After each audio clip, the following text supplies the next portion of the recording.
ನಾನು ನಾಗರಾಜ್ ಶ್ರೀಧರ್ ಶೆಟ್ ಅಂತ. ಈಗಾಗಲೇ ಉತ್ತರ ಕನ್ನಡ ಜಿಲ್ಲೆಯ ಕುಮಟಾ ತಾಲೂಕಿನಿಂದ ನಾವಿವಾಗಲೇ ಹೊನ್ನಾವರ ಭಾಗಕ್ಕೆ ಶರಾವತಿ ಒಂದು ಸೇತುವೆ ಭಾಗದಲ್ಲಿ ಇದ್ದೀವಿ. ತಾವಿದನ್ನು ನೋಡ್ಬೋದು. ಇದು ಹಳೆ ಸೇತುವೆ.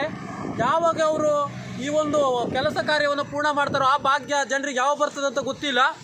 ಮತ್ತೇನಂದರೆ ವಿಶೇಷವಾಗಿ ಇದು ಹಳೆ ಸೇತುವೆ ಯಾವಾಗ ರಿಪೇರಿ ಮಾಡಿಕೊಡ್ತಾರೆ, ಹೊಸದಾಗಿ ಕಟ್ತಾರಂತ ನಮಗಂತೂ ಗೊತ್ತಿಲ್ಲ.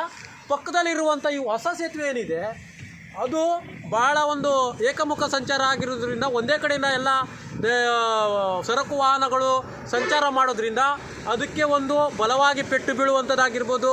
ಅದು ಸ್ವಲ್ಪ ಮಟ್ಟಿಗೆ ಅದಕ್ಕೆ ಏನಾಗ್ತದೆ ಕೇಳಿದ್ರೆ ಒಂದೇ ಕಡೆ ಎರಡೂ ಕಡೆಯಿಂದ ಗಾಡಿ ಬರೋದ್ರಿಂದ ವಾಹನಗಳು ಬರೋದ್ರಿಂದ ಅದಕ್ಕೆ ಏನಾಗ್ತದೆ ಹೊಡೆತ ಬೀಳ್ತದೆ. ಆ ಒಂದು ನಿಟ್ಟಿನಲ್ಲಿ ಇದು ಹಳೆಯ ಸೇತುವೆ ಆದಷ್ಟು ಬೇಗ ಒಂದು ಶಿಥಿಲಾವಸ್ಥೆಯಲ್ಲಿರುವಂಥ ಒಂದು ಹಳೆಯ ಸೇತುವೆ ಹೊಸದಾಗಿ ಕಟ್ಟಬೇಕು. ಮತ್ತೇನಂತ ಕೇಳಿದ್ರೆ ವಿಶೇಷವಾಗಿ ನಾನು ಸಚಿವ ಮಂಕಾಳ ವೈದ್ಯನವರಿಗೆ ಉಸ್ತುವಾರಿ ಸಚಿವರಿಗೆ ಹೇಳ್ತಾ ಇದ್ದೀನಿ.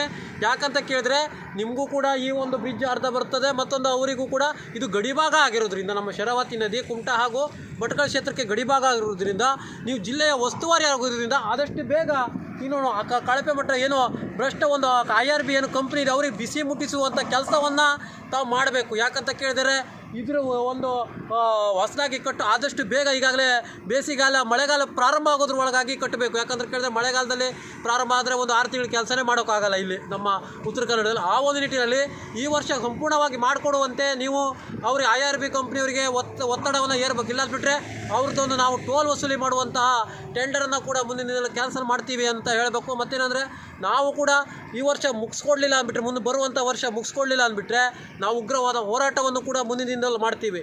ಮತ್ತೇನಂದರೆ ವಿಶೇಷವಾಗಿ ಇದು ಹಳೆಯ ಒಂದು ಸೇತುವೆ ಏನಿದೆ ಅದು ಎಡೆ ಮಾಡಿಕೊಡ್ಬೇಕು. ಮತ್ತು ಏನಂದರೆ ಏಕಮುಖ ಸಂಚಾರ ಅವೆಲ್ಲ ಪ್ರಾರಂಭವಾದರೆ ಏನಾಗ್ತದೆ ಕೇಳಿದ್ರೆ ಬ್ರಿಡ್ಜಿಗೆ ಹೊಡೆತ ಬೀಳೋದಿಲ್ಲ.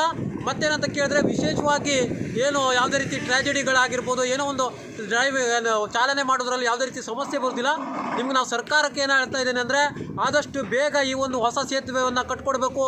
ಇಲ್ಲವಾದ್ರಲ್ಲಿ ಮುಂದಿನ ದಿನಗಳಲ್ಲಿ ಉಗ್ರ ಹೋರಾಟವನ್ನು ಮಾಡ್ತೀವಿ. ಮತ್ತು ಪಕ್ಕ ಸೇತುವೆಯಲ್ಲಿ ಯಾವುದೇ ರೀತಿಯಾದಂಥ ಅಹಿತಕರ ಘಟನೆಗಳು, ಸಾವು ನೋವುಗಳು ಸಂಭವಿಸಿದರೆ ಅದಕ್ಕೆ ನೇರ ಹೊಣೆ ಸರ್ಕಾರ ಹೊರಬೇಕಾಗ್ತದೆ.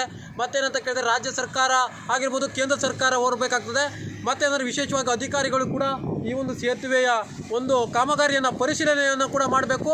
ಮತ್ತು ಈ ಭ್ರಷ್ಟ ನಾಲ್ಕು IRB ಕಂಪನಿ ಇದೆ ಅವರಿಗೂ ಕೂಡ ಬಿಸಿ ಮುಟ್ಟಿಸುವಂಥ ಕೆಲಸವನ್ನು ಕೂಡ ತ್ವರಿತವಾಗಿ ಮಾಡಬೇಕಂತ ನಾವು ಕೇಳ್ಕೊಳ್ತಾ ಇದ್ದೀವಿ.